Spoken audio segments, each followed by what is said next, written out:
Bienvenue dans le débat sur France 24. Des drones kamikazes iraniens ont frappé Kiev. Ils ont provoqué la mort de 4 personnes, dont une femme enceinte, selon le président Zelensky lundi dernier. Les Ukrainiens en ont détruit 233 depuis la mi-septembre.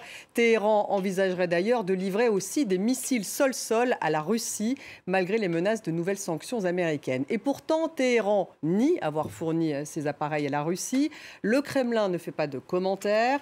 L'Union européenne prépare en revanche une liste de sanctions contre Téhéran visant 8 personnes et entités. Israël a affirmé de son côté qu'elle ne fournira pas d'armes à l'Ukraine. Alors Poutine se tourne-t-il vers l'Iran? Moscou et Téhéran sont-ils en train de constituer un axe anti-ukrainien? Comment réagissent les États-Unis et l'Union européenne? Eh bien, on va en parler dans ce débat avec mes invités. J'ai le plaisir d'avoir à mes côtés Mariana Perebenitsiuk. Bonsoir. Bonsoir. Vous êtes journaliste franco-ukrainienne. Merci d'être avec nous. Dominique Trinquant est en face de vous. Bonsoir Dominique Trinquant, ancien chef de la mission militaire française auprès des Nations Unies. Bienvenue à vous, général. Farid Vaïd est à côté de vous, directeur de l'Observatoire du Moyen-Orient de la Fondation Jean Jaurès. Bonsoir et bienvenue également. Oleg Koptsev, bonsoir, historien, géographe, professeur de géopolitique à l'American University of Paris. Les Russes utilisent donc les drones kamikazes iraniens pour justement appuyer leur campagne de terreur en Ukraine. On fait d'abord un point en images. En plein cœur de Kiev, des attaques aériennes meurtrières. Depuis plusieurs jours, la capitale ukrainienne, comme d'autres villes du pays, sont visées par ces bombardements. Des attaques provenant de drones que les forces ukrainiennes tentent d'abattre. Des drones comme celui-ci, qui, selon Kiev, sont des Shahed 136 venus tout droit d'Iran. Une nouvelle implication de Téhéran qui serait la preuve des difficultés russes, selon Volodymyr Zelensky. Nous devons nous rappeler que le fait même que la Russie fasse appel à l'Iran pour une telle aide est la reconnaissance par le Kremlin de sa faillite militaire et politique. Pendant des décennies, ils ont dépensé des milliards de dollars pour leur complexe militaro-industriel et ont fini par s'incliner devant Téhéran pour obtenir des drones et des missiles plutôt balistiques. La Russie n'a jamais confirmé l'utilisation de drones iraniens, même si Kiev affirme en avoir abattu plus de 220. Des drones guidés par GPS et difficilement détectables, même si ces appareils ne sont pas toujours efficaces, car ils ne peuvent pas viser de cibles mobiles. Moscou recevrait même d'autres types de matériel militaire en provenance de Téhéran, comme des missiles sol-sol. C'est en tout cas ce qu'indiquent plusieurs médias, comme le Washington Post et l'agence Reuters. Il y aurait même des instructeurs iraniens sur le terrain, selon le quotidien Le Monde. Une implication iranienne de plus en plus importante qui pourrait brouiller encore un peu plus les relations entre Téhéran et l'Occident. Toute personne exerçant des activités avec l'Iran en lien avec le développement de drones ou missiles balistiques devrait faire preuve de vigilance. L'Union européenne a également affirmé avoir rassemblé des preuves sur l'utilisation de drones iraniens par la Russie et prévient que des sanctions contre Téhéran devraient être approuvées dans les prochains jours. Dominique Trinquant, de quelle technologie parle-t-on? Est-ce que c'est vraiment une vraie nouvelle option militaire pour Moscou? On a vu que ça provoquait des explosions à Kiev ou encore à Dnipro, loin du front. Alors c'est une nouvelle option pour les Russes à plusieurs titres. La première, c'est qu'ils sont obligés de demander à l'Iran de fournir de l'armement parce qu'il manque d'armement, en particulier de missiles, et donc ils font le choix d'utiliser cet armement. Le deuxième point, c'est que ces drones coûtent relativement peu cher, 20 000 $, alors qu'un missile coûte des millions de dollars. Donc c'est beaucoup moins cher. C'est beaucoup moins cher. Et le troisième point, bien sûr, c'est qu'ils ont changé de cible. Ces drones, comme c'était indiqué dans le reportage, sont guidés par GPS, en fait, tirent sur des cibles fixes, puisqu'il faut mettre les coordonnées GPS des cibles fixes. Et dans la campagne qu'ont lancée les Russes actuellement, qui est une campagne qui ne vise pas à détruire l'outil militaire, mais plus l'infrastructure ukrainienne pour frapper la population directement, eh bien, c'est des outils qui sont beaucoup plus utiles pour eux, parce qu'ils peuvent utiliser ces drones pour taper directement sur l'infrastructure, en particulier l'électricité. Et à la veille de l'hiver, on sait que pour la population ukrainienne, ça a un impact, ça peut avoir un impact pour passer l'hiver. Donc voilà, donc je pense qu'il y a plusieurs clés. Les Russes n'ont plus beaucoup de matériel. Ils choisissent du matériel peu cher et qui correspond aux frappes qu'ils veulent faire, c'est-à-dire des cibles fixes, en particulier civiles, qui leur permettent de frapper. Au passage, vous avez souligné quand même le nombre de drones qui ont été détruits par les 233, d'après oui, ce qu'on a on dit. dit à peu près 50%. Hein. Donc c'est énorme. Hein. 50% de drones qui ont été abattus, c'est absolument énorme. Et ce drone... Ça veut dire qu'ils en ont utilisé près de 500. Oui, mais ce drone qui est rentré depuis pas très longtemps sur le champ de bataille, les Ukrainiens qui s'y connaissent beaucoup en drone trouvent assez rapidement les parades contre ce drone. Est-ce que ça fait partie de la campagne de terreur de Vladimir Poutine, justement, cette campagne de bombardement d'infrastructures, plonger justement les Ukrainiens dans le noir, cette utilisation des drones? Alors, c'est tout à fait ça, ça n'a aucun autre intérêt militaire. Je voudrais juste prolonger ce que vient de dire Général Trinquant, et c'est que ce qu'on voit, c'est que les premières fois où ces drones ont été utilisés, il y avait environ 30% qui ont été abattus le premier jour. Ensuite, il y a quelques jours, c'était déjà 50%. Et l'attaque dernière, c'était 70%. C'est-à-dire que, comme a dit Général Trinquant, on trouve assez facile, enfin, on finira par trouver assez facilement la parade à ça, d'autant plus que, même si Israël, officiellement, il ne peut pas se permettre de dire que Israël va fournir des armes à l'Ukraine, mais on n'a probablement pas besoin, parce que s'il y a un pays qui s'y connaît le mieux en armement iranien, c'est l'Israël. Il suffit de partager aussi l'intelligence et les données des renseignements de comment les combattre de manière la plus efficace. Ils le font, Israël, pour l'instant, parce qu'ils ont dit qu'ils n'allaient pas livrer d'armes à l'Ukraine aujourd'hui. Hein. Ils ont l'air prudents. C'est pour ça que je dis. Alors, je répète, je veux juste dire qu'il y a des élections en Israël qui viennent dans très peu de temps. Donc, Israël, de toute façon, va éviter de faire des annonces un peu officielles. Vous pensez qu'ils le font officieusement? Bon, pas sûr. Nécessairement, oui. Farid Vaïd, juste un mot encore à nouveau sur ces drones, parce que c'est vrai qu'on n'entendait pas parler avant maintenant. Or, manifestement, ils ont déjà été utilisés en Arabie Saoudite, lorsqu'on avait parlé d'une installation pétrolière qui avait été visée par l'Iran, également pendant la guerre pour le soutien des Houthis, n'est-ce pas, au Yémen. Donc, ils sont un peu... Enfin, je veux dire, en fait, c'est une arme utilisée fréquemment dans les guerres. Effectivement, ça a été beaucoup utilisé par les Houthis au Yémen, contre notamment les installations pétrolières d'Aramco. Et ça a été utilisé dans d'autres pays de la région, et ce n'est pas le seul drone des Iraniens, donc ce n'est pas on va dire, leur drone le plus sophistiqué. Mais effectivement, ça coûte très peu cher, et ils envoient en grand nombre, donc même si 50-60% des drones vont être détruits, ce qu'il faut dire aussi que le système de défense antiaérien, ça coûte beaucoup plus cher. La destruction, les missiles qui sont envoyés pour détruire les drones, c'est des drones qui coûtent $20 000. On les appelle drones kamikazes. Est-ce que c'est le bon terme? Parce que oui, parce que le drone n'est pas censé Iran, revenir. on parle drone... Donc, voilà, le drone est détruit, c'est pour ça qu'on l'appelle drone martyr, on dit à Téhéran, c'est ça? C'est une confusion, mais oui, shahid, ça veut dire martyr en persan, mais shahid, ça veut dire témoin. Donc c'est plutôt la bonne traduction, c'est les drones témoins, on va dire. Mais oui, après, il faut comprendre en fait cette stratégie iranienne aussi avec la philosophie du regard vers l'Est du gouvernement iranien. C'est toute cette idéologie anti-occidentale d'un nouvel ordre mondial qui, pour eux, justifie cette aide militaire à la Russie. Effectivement, ça n'a aucun sens pour les Iraniens. C'est même pour des millions d'Iraniens, c'est une honte que leur État soutient la Russie contre l'Ukraine. Mais ça s'inscrit dans la philosophie conservatrice, anti-occidentale et du regard vers l'Est. Dirigeant iranien, ça veut dire partenariat militaire avec la Russie, partenariat économique avec la Chine. Donc c'est un axe, une sorte d'axe anti-occidental, justement, ce rapprochement entre Vladimir Poutine et Téhéran. Oui, d'autant plus qu'en Russie, il y a une évolution idéologique de plus en plus, je dirais presque islamiste. Très intéressant, des déclarations de Vladimir Poutine, il y a quelques jours ou quelques semaines, qui disaient « Nous sommes beaucoup plus proches de l'islam que des chrétiens d'Occident ». Donc il y a aussi là toute une dimension idéologique, et pas seulement en Iran, mais en Russie. Outre l'anti-occidentalisme, l'ennemi de mon ami. Voilà, pardon. Merci de me corriger.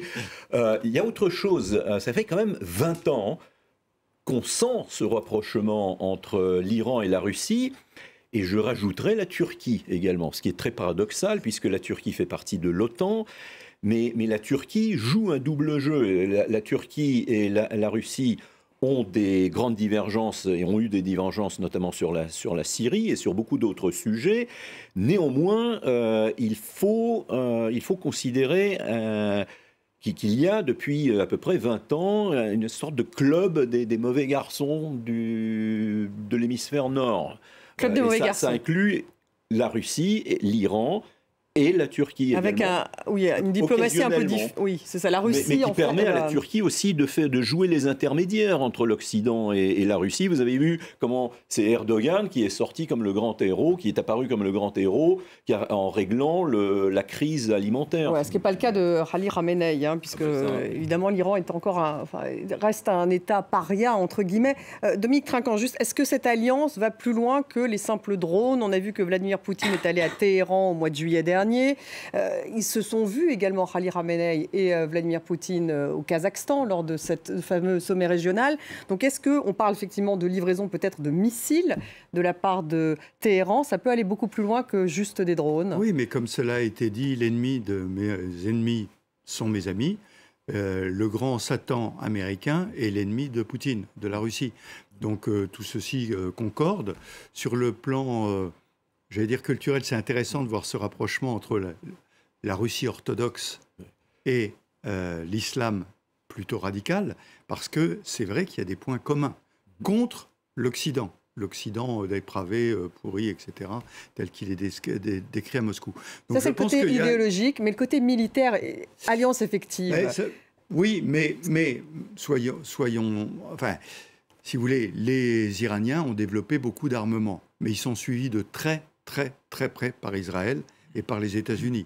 Et donc, indirectement, l'Ukraine aura toutes les informations qui vont bien pour pouvoir s'opposer aux armements qui pourront être fournis par l'Iran, même si au début, évidemment, les premières vagues, ça surprend toujours, mais après, il y a une amélioration de la lutte contre ces drones.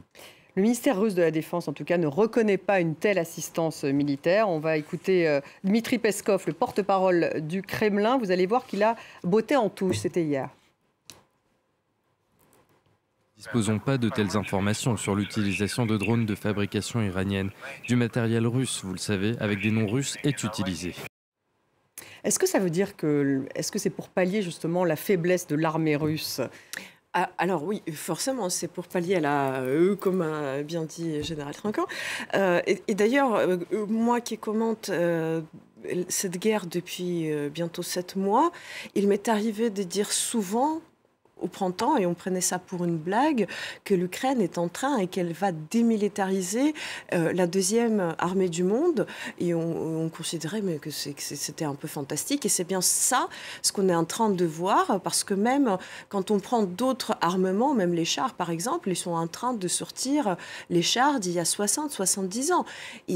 On est vraiment en train de rassembler, de pouvoir rassembler tout ce qu'il y a. Mais je voudrais justement rajouter quand même, parce qu'on a parlé de l'aspect politique, de l'aspect même idéologique. Et je pense que M. Veit pourra développer ça un tout petit peu plus. Mais je pense qu'il y a aussi une autre raison pour cette coopération. Ce sont des raisons économiques, parce que l'Iran est sous sanctions. Et à cause de ces sanctions internationales, l'Iran manque de manière chronique de devises internationales, ce qui a une grande influence sur les prix, sur le cours de rial. Et comme maintenant, en ce moment, la situation sociopolitique est vraiment très instable, très difficile, je pense que le régime iranien essaye vraiment de garder les prix, de garder la paix sociale, au moins. Et c'est pour ça qu'ils ont été appâtés par ce contrat, par cette possibilité d'avoir une commande qui a été sans doute payée en dollars. Farid Veit, vous êtes d'accord ? Est-ce qu'il n'y a pas aussi cette coopération qui existait déjà entre l'Iran et la Russie en Syrie ? Est-ce qu'on retrouve un peu ça ? Effectivement, c'est vrai qu'on a la dimension idéologique. Il ne faut pas oublier que Douguin, l'idéologue de Poutine, allait souvent en Iran. Il a d'excellentes relations avec les conservateurs, les ultra-conservateurs iraniens.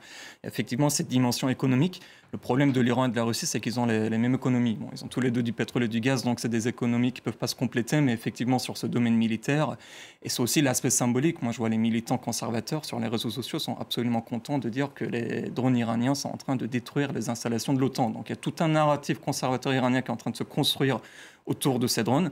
Après, il faut savoir que les Iraniens et les Russes se méfient beaucoup les uns des autres. Et effectivement, c'est une alliance contre l'Occident. C'est une alliance de circonstances. Très compliquée, même en Syrie. Et voilà, en Syrie, il y avait les une Russes collaboration laissent entre les les deux. Israéliens bombarder les Iraniens et le Hezbollah. Donc, on n'est pas dans une alliance comment dire, comme par exemple l'alliance de l'OTAN, les Iraniens et les Russes, ce qui unit l'Iran et la Russie, c'est la haine de l'Occident, des États iraniens et russes, pas des pays, bien évidemment. Mais ce qui est intéressant, tout de même, Oleg Kopsev, tout à fait d'accord. oui, vous êtes d'accord, c'est que ni l'un ni l'autre ne le dit pour l'instant. On a entendu Peskov, et puis les Iraniens non plus disent que... Mais ce qui est intéressant, c'est le mensonge, si vous voulez. Oui. Ils savent qu'on sait qu'ils mentent, et pourtant ils continuent à mentir. Et ça, c'est extraordinaire, ce mensonge qui est inhérent au système.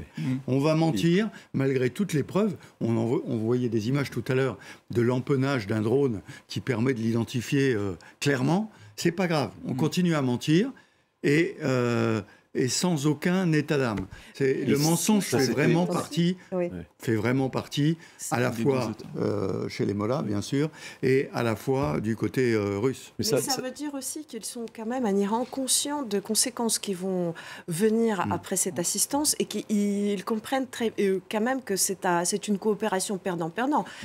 Pourquoi une coopération perdant-perdant? Oui, parce que Iran va quand même pâtir de cette coopération parce qu'il y a des sanctions qui vont venir et il y a Israël qui va s'engager de manière beaucoup plus efficace et donc de toute façon politiquement à terme ça ne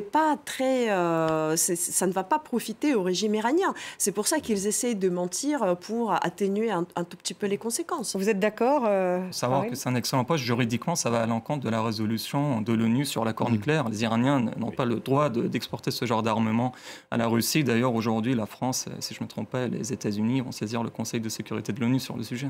Exactement. Alors justement. Et en effet, ce qui peut rendre les Russes, ce qui peut mettre les Russes dans l'inconfort, c'est effectivement l'Iran qui deviendrait un allié peut-être, mais également un concurrent nucléaire. Ça, ils n'en veulent pas plus que les Américains. Ils sont beaucoup plus complaisants, évidemment, que les Américains vis-à-vis de l'Iran, mais ça, ils n'en veulent pas plus. Ils ne veulent pas d'un Iran possédant l'arme nucléaire, pas plus que les Américains. Alors que là, l'Iran, effectivement, devient une sorte de paria. On va y revenir. D'abord, Kiev va réunir des preuves. En tout cas, c'est ce que dit justement le gouvernement ukrainien. Le ministre ukrainien des Affaires étrangères, Dmytro Kuleba, a proposé au président Zelensky d'ailleurs de rompre les relations diplomatiques avec l'Iran. Alors, ont-ils des relations diplomatiques? On l'écoute en tout cas, le chef de la diplomatie ukrainienne. Hier, lors d'une réunion des ministres de l'Union européenne, j'ai appelé à imposer des sanctions contre l'Iran pour avoir aidé la Russie à tuer des Ukrainiens. Des sanctions sévères contre l'Iran sont pertinentes, puisque nous voyons des rapports sur les intentions de la partie iranienne de transférer des missiles balistiques à la Russie. Les actions de l'Iran ne sont que méchanceté et mensonges. Donc c'est bien ce que vous disiez, c'est-à-dire que ça va isoler encore un peu plus l'Iran, a priori, parce que manifestement, il devrait y avoir des sanctions européennes. La France a dit qu'avant la fin de la semaine, il y en aurait aussi. D'où le mensonge permanent, mais qui ne tient pas la route 5 minutes. Donc, si vous voulez, je pense qu'il y a dans ce combat de civilisation, tel qu'on en parle aujourd'hui, il y a un moment où on franchit le Rubicon. Et on dit, il faut pousser ce combat jusqu'au bout.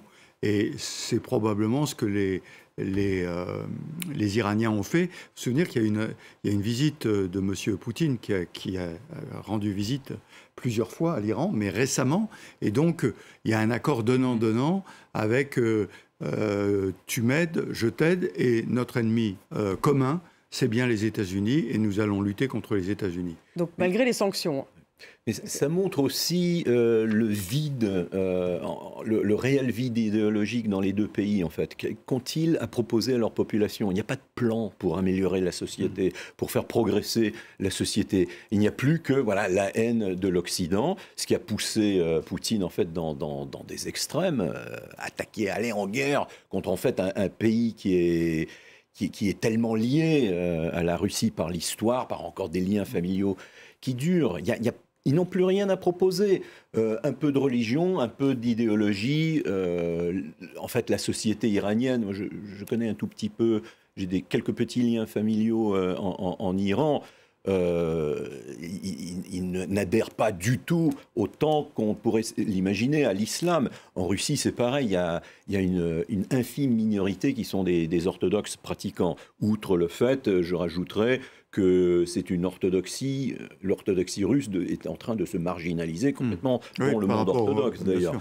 Donc, à défaut de... Donc ça montre d'une part une espèce de vide politique, il n'y a pas de projet, il n'y a pas de grand projet, il n'y a pas de rêve russe, il n'y a pas de rêve iranien comme il y avait autrefois un rêve américain. Y en a-t-il encore un rêve américain? Ça, c'est un autre débat.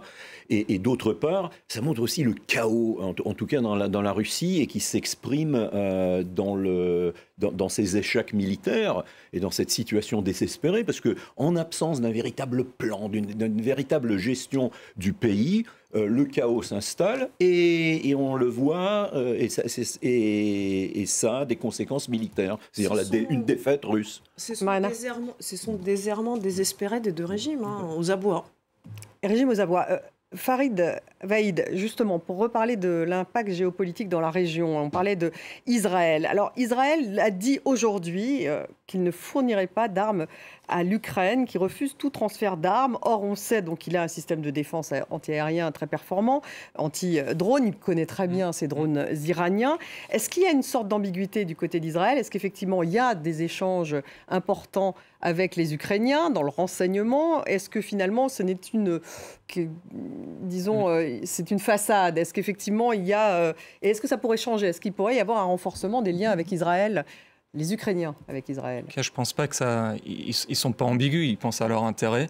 Donner la technologie du dôme de fer à un autre pays, je ne sais pas si c'est dans leur intérêt de le faire, mais effectivement, ils donneront des renseignements sur les drones iraniens.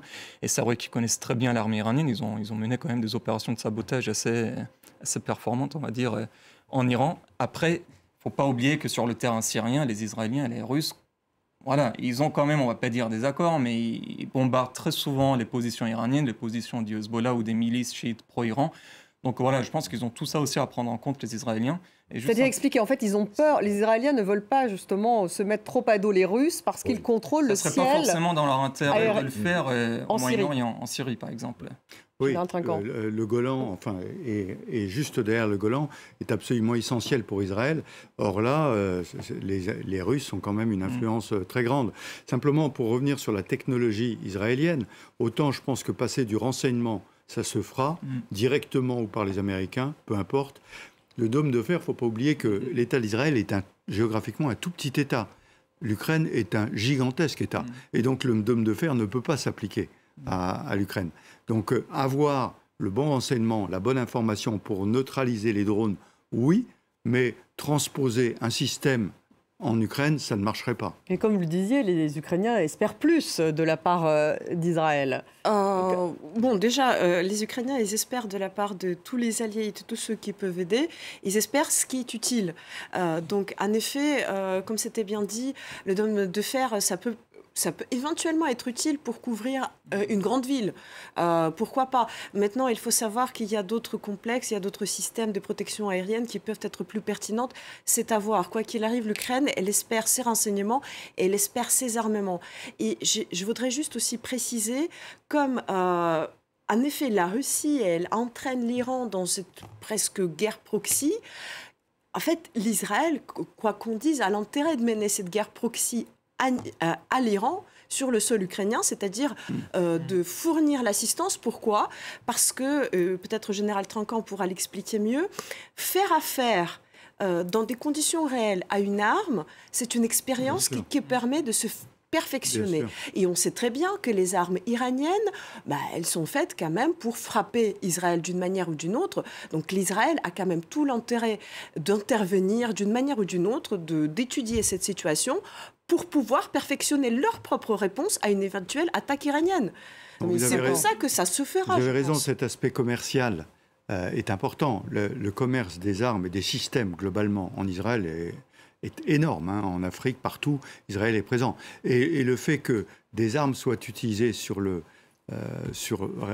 en combat, vraiment, combat proven, on dit, combat proven, c'est un argument majeur. Regardez, en France, le Rafale s'est vendu à partir du moment où il a été utilisé. Et il s'est vendu dans des tas de pays, alors que pendant très longtemps, on n'arrivait pas à le vendre. Dès qu'il a été engagé, ça a été le cas en Libye en particulier, mais aussi en Syrie, eh bien, dès qu'il a été engagé, il s'est très bien vendu. Combat Proven est une marque qui fait vendre de l'armement. Et les Israéliens ont une industrie d'armement extrêmement développée. Donc ça peut encore changer leur position. Oui, je pense que dans le domaine du renseignement, ils ne vont pas forcément passer de l'armement comme ça identifiable, mais ils vont passer beaucoup d'informations qui vont permettre aux Ukrainiens de bâtir leur système de défense.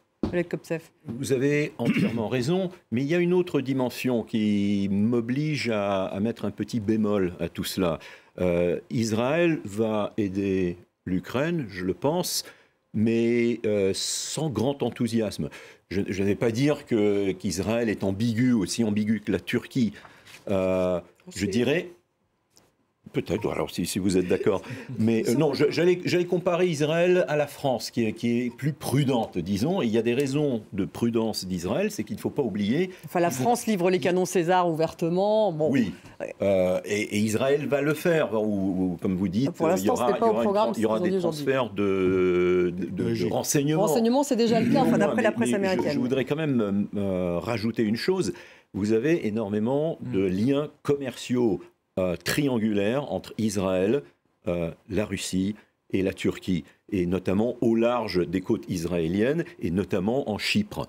Vous avez Chypre, en fait, sert de base de plaque tournante à énormément de transferts de technologies, de recherche pétrolière et d'autres aventures, d'autres entreprises de tout genre qui est parallèle à tout le commerce de l'armement dont vous parlez. Donc il y a des freins, disons, à l'enthousiasme à Israël à soutenir l'Ukraine. Il soutiendra, je pense que... Sur le renseignement, oui. Sur les armes, pour l'instant... Voilà, il y en aura peut-être moins, mais de toute manière, n'oublions pas ces liens commerciaux qu'il y a entre Israël, la Turquie et la Russie. Alors, je voudrais juste rajouter que je suis absolument d'accord que la position d'Israël jusqu'à présent, et elle reste pour l'instant ambiguë, c'est incomparable avec la France. La France est un allié quand même assez clair. Contrairement à Israël qui a tenu une position réellement ambiguë depuis 7 mois. Et c'est pour ça aussi que j'ai dit que cette coopération Iran-Russie, c'est une coopération perdant-perdant, parce qu'elle va obliger finalement Israël de se positionner de manière plus claire. Je ne dis pas que ça arrivera d'ici un jour ou deux, mais quoi qu'il arrive, c'est un événement significatif qui va faire bouger la position israélienne d'une manière ou d'une autre. Farid, Vaïd, oui. Vous êtes d'accord avec ça ? Je suis d'accord en tant qu'Iranien, mais pour le régime, ils ont leur propre argument. À part l'argument économique et idéologique, il y a aussi l'argument militaire de tester leurs drones sur un terrain européen.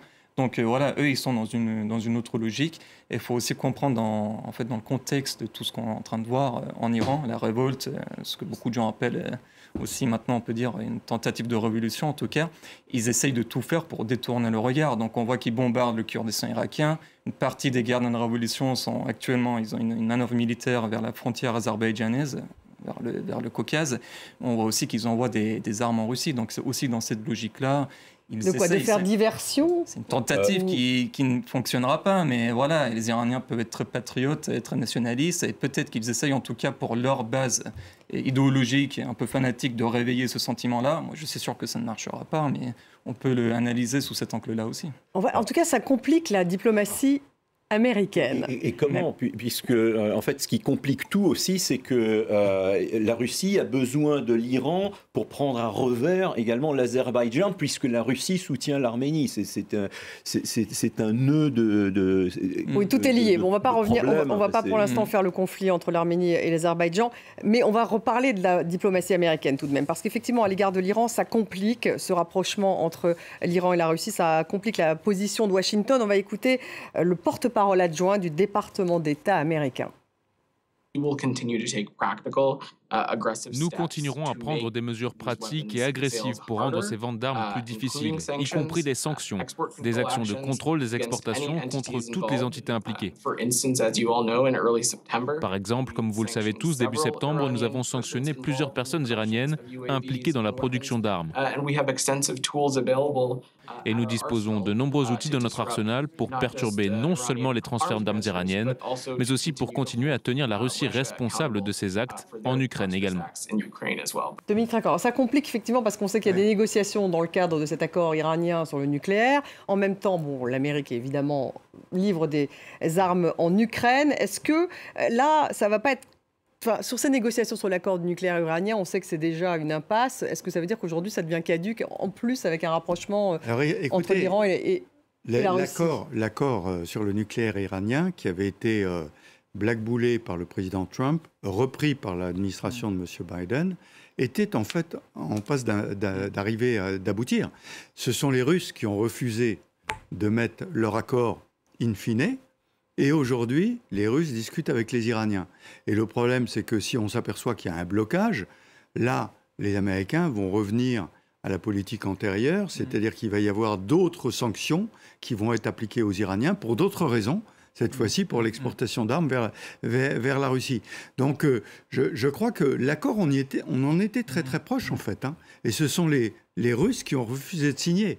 Donc, on voit bien que les Russes, dans leur manœuvre diplomatique, avaient vu loin en disant « on va bloquer l'accord, et comme ça, comme l'accord ne sera pas appliqué, on va se rapprocher des Iraniens, et là, les Iraniens vont se rapprocher de nous. » Donc je pense que c'est ça, mais vous avez raison, ça rend plus difficile pour nous, je parle de nous, occidentaux et américains, parce qu'on est sur le même bateau, pour avoir de nouveau un accord avec l'Iran, qui aujourd'hui a de quoi faire des armes nucléaires, ce qu'on voulait absolument empêcher.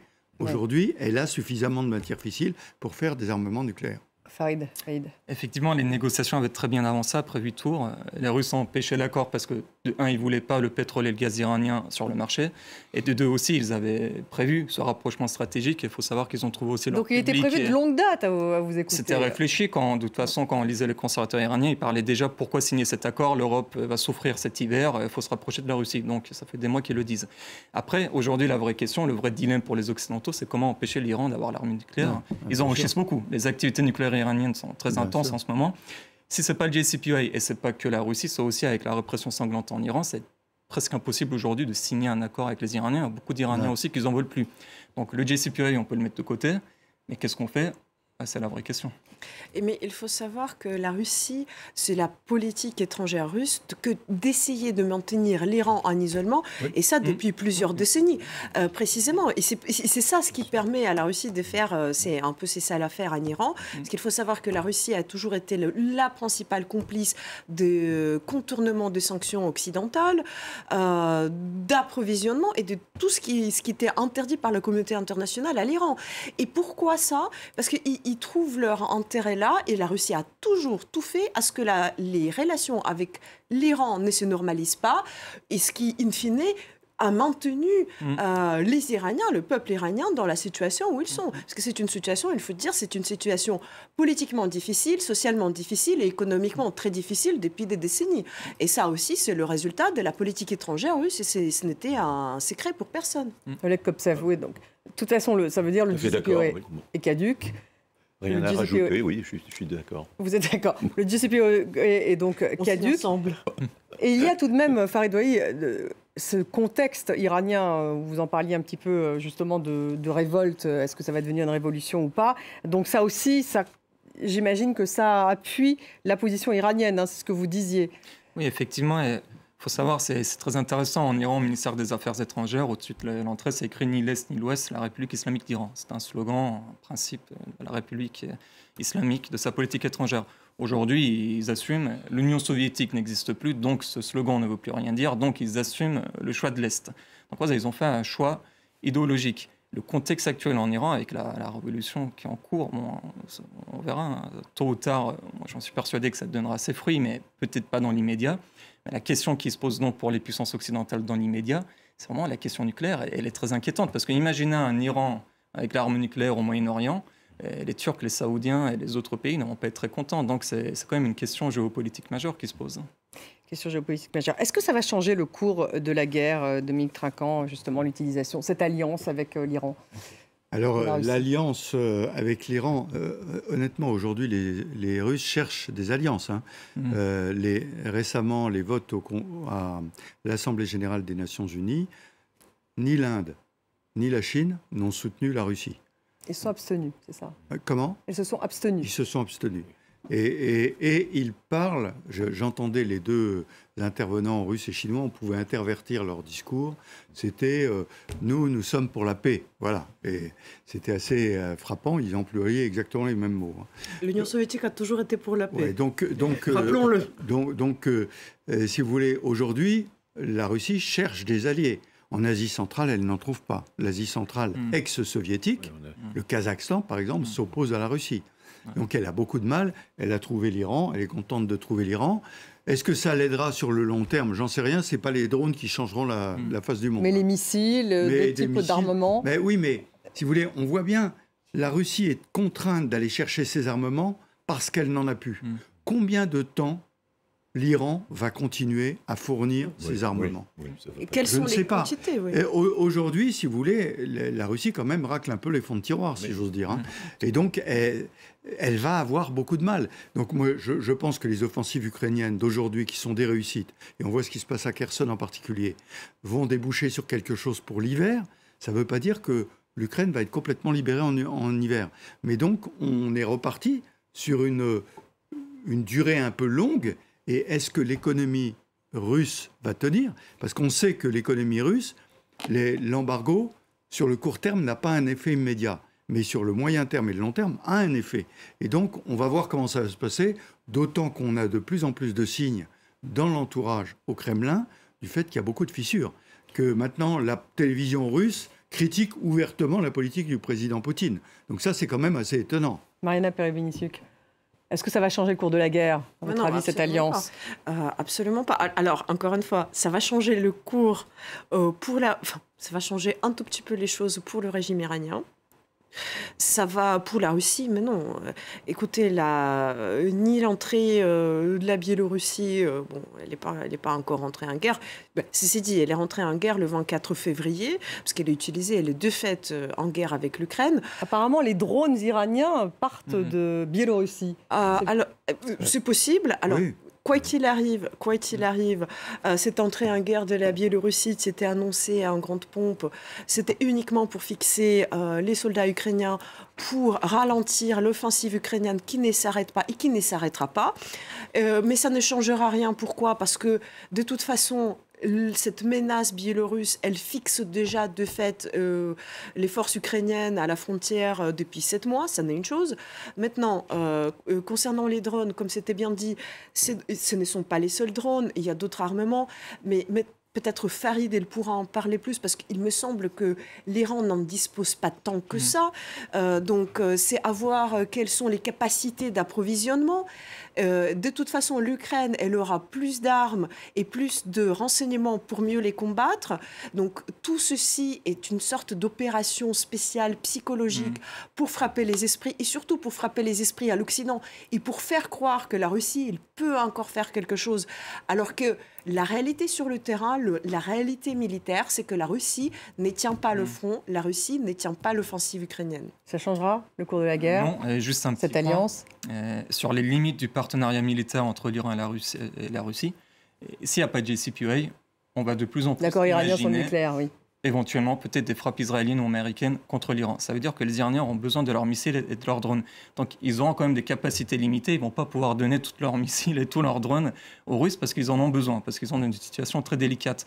Donc voilà, ce partenariat est très limité. Ça fait effectivement une guerre psychologique pour montrer une certaine alliance des pays de l'Est, ce qui n'est pas une vraie alliance. Bon, en même temps, je viens d'y penser, la blague du mois de mai, l'Ukraine est en train de démilitariser la Russie. Maintenant, elle est aussi en train de démilitariser l'Iran. Effectivement, oui. Et c'est la blague qu'on voit sur les réseaux sociaux, ça. Je vais la faire. Ah, vraiment, elle est bien faite. Oleg Koptsev, est-ce que ça a changé la tournure de la guerre? Non, je pense que pour le moment, ils exercent plus un pouvoir de nuisance. Ça ajoute quelque chose dans la terreur, quand même. Voilà, c'est un pouvoir de nuisance. Ça ne va pas faire de grands effets stratégiques. Tactiques, oui. Les Ukrainiens vont souffrir. Ça ne les rendra que plus furieux et plus âpres au combat. C'est tout. Donc c'est comme ça que vous voyez les choses. C'est le V1. Vous savez, ça rappelle, je me fais détester en faisant constamment des métaphores entre des périodes historiques, mais je vais me lâcher. Ça rappelle Hitler avec les V1 sur Londres. Est-ce que ça fait une différence? Même les V2. Général Trinquant. Non, moi, sur le tournant de la guerre, j'attends avec impatience de voir ce qui se passe à Kherson, de voir ce qui se passe dans le Donbass et la réaction qu'il va y avoir à Moscou. Parce que imaginez qu'à Kherson, j'ai trouvé intéressant que le général à qui on a donné le commandement il y a quelques jours ait tout de suite déclaré que la situation était tendue. Je pense qu'il l'a fait pour 2 raisons. La première, c'est pour expliquer qu'il vient de prendre le commandement et que donc la situation tendue, c'est pas lui, ça existait avant. Vous comprenez, s'il y a un problème, c'est pas de ma faute, ça existait avant. Et la deuxième, c'est probablement parce qu'il veut obtenir la possibilité de passer de l'autre côté du Dniepr. Le Dniepr, c'est un gigantesque fossé anti-char. Pour franchir le Dniepr, c'est extrêmement compliqué dans des troupes d'assaut. Or, l'armée russe a demandé à pouvoir repasser de l'autre côté du Dniepr. Le président Poutine a refusé. Et ce commandant qui vient d'être nommé, ce général qui vient d'être nommé, je pense que ça peut être quelque chose qu'il a obtenu de Poutine, en lui disant, écoutez, si vous voulez qu'on se défende correctement, il faut être de ce côté-là du Dniepr, sinon ça va être une catastrophe. Ça va être 15 000 soldats russes prisonniers des Ukrainiens. Et ça, c'est pas admissible. Donc là, on est vraiment effectivement dans une sorte de déroute côté russe. Oui, on parle d'évacuation de population, on parle dans le sud à Kherson. Pour qu'ils évacuent les civils, pour qu'ils fassent des déclarations pareilles, c'est forcément qu'il y a quelque chose qui se passe très très mal. Et donc, moi, je crois que le changement de commandement peut permettre de changer la stratégie russe. Et la stratégie russe change déjà. Il ne frappe plus des cibles militaires, il frappe spécifiquement l'infrastructure ukrainienne. Mais d'où l'utilisation des drones. On revient au tout début. Alors, concernant la région des Kharkiv, on a vu que l'offensive ukrainienne a été très bien pensée. Elle était peu dispendieuse en vie des soldats ukrainiens. Elle était très méthodique et elle commence à porter ses fruits. Je ne pense pas que la Russie a un choix quelconque sur la rive droite de Dnipro. Il n'y a plus de voies de ravitaillement. Il y a plusieurs dizaines, on va dire, de milliers de soldats russes sur la rive droite. Ils ont encore une ville qui est très bien fortifiée. C'est pour ça qu'on essaie de maintenir un tout petit peu, peut-être de ralentir cette offensive. Maintenant, il faut savoir quel sera l'avis de ces soldats à qui on a dit de rester là, en sachant qu'il n'y a plus aucune chance. Il n'y a pas de ravitaillement. Il n'y a pas d'espoir de restaurer ce ravitaillement. Il y a juste une possibilité pour l'instant de traverser le Dnipro dans des conditions plus ou moins convenables. Et encore, moi je pense, sans le matériel lourd que le personnel, que les soldats. D'ores et déjà, on a perdu cette possibilité de se replier vraiment entièrement. Ensuite, plus le temps passe, c'est à voir. Moi, comme général Trinquant, j'observe attentivement. Plus le temps passe, plus ça sera la seule option à la nage. Ah, d'accord. Vous parliez de Kherson, pas de Kharkiv. Hein, d'accord. S'il ne passe pas le Dniepr, hein, voilà. Dit. Oui, voilà. Et c'est là ce qu'il faut savoir, c'est que les soldats russes, quand même, ils y pensent. Hein. Donc c'est à voir aussi s'il y a une rupture, parce que c'est possible.